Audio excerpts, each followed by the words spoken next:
من غریبم ای خدایا، جبر بر جانم مکن. از فراق نزدیکانم دیده گریانم مکن. دست و پای سالمم ده تا که یابم رزق خود. پیش مردم منتظری برده نانم مکن. آبروی و اعتبارم ده میان آدمان، سرخم و بی قدر و قیمت پیش یارانم مکن.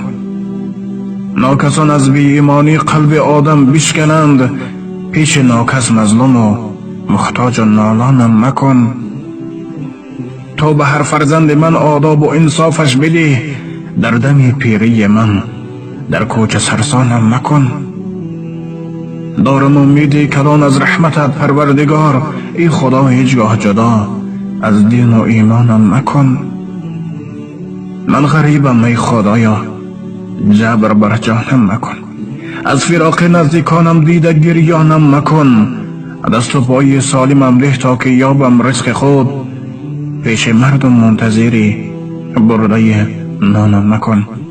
الله تبارک و تعالی همه غریبان را در حفاظت خودش نگه داره و رزق حلال، ایمان پاک، اراده قوی و صحت و سلامت به نزد پدر و مادر، فرزند و همسر و خویش و اقرب رسیده آمدن را نصیب و روزی گردانه و از قصد نابکاران در حفاظتش نگه دارد.